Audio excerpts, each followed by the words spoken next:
Thanks for watching. Don't forget to like, comment, share and subscribe to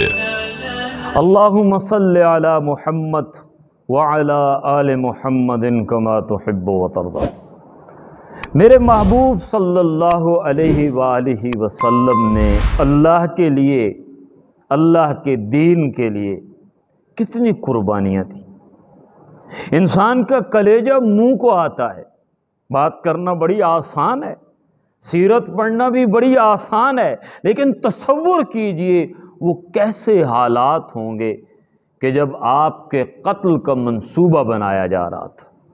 وہ کیسے لمحات ہوں گے جب قاتل آپ کے دروازے پہ کھڑے تھے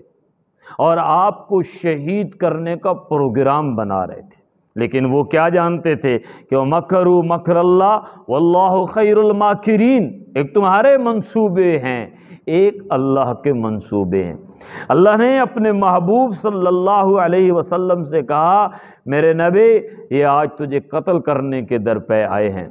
اور تم نے آج اس مکہ کو چھوڑ کے چلا جانا ہے، کعبہ کو چھوڑ کے چلا جانا ہے، اپنے مقام ولادت کو چھوڑ کے جانا ہے اور صرف میرے لیے جانا ہے، کیونکہ تیرا اعلان ہے ان صلاتی و نسکی و محیای و مماتی للہ رب العالمین۔ اے اللہ، میرا جینا،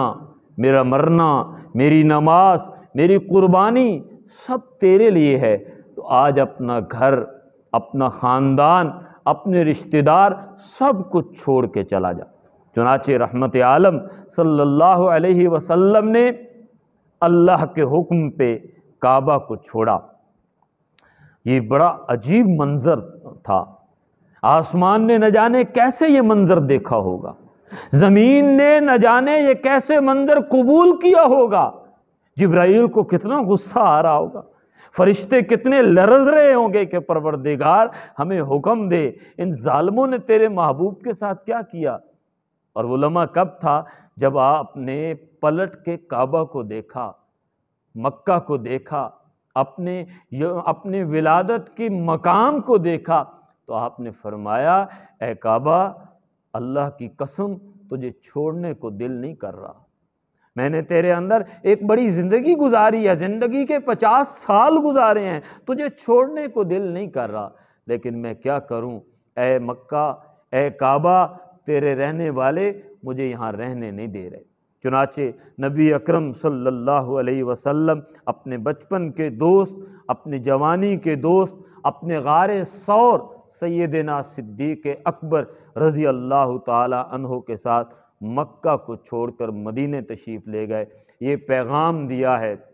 کہ اللہ کے دین کے لیے، اللہ کے نظام کو غالب کرنے کے لیے اگر مکہ جیسی مقدس زمین، حرم جیسی مقدس زمین بھی چھوڑنی پڑے تو چھوڑ دو، کعبہ بھی چھوڑنا پڑے تو چھوڑ دو، جب تک اللہ کا دین غالب نہ آئے۔ کسی مسلمان کے لیے یہ کیسے ممکن ہو سکتا ہے کہ دین مغلوب ہو اور وہ کعبہ کے اندر نمازیں پڑھ رہا ہو؟ چنانچہ دین غالب کرنے کے لیے مدینہ میں جانا ہے،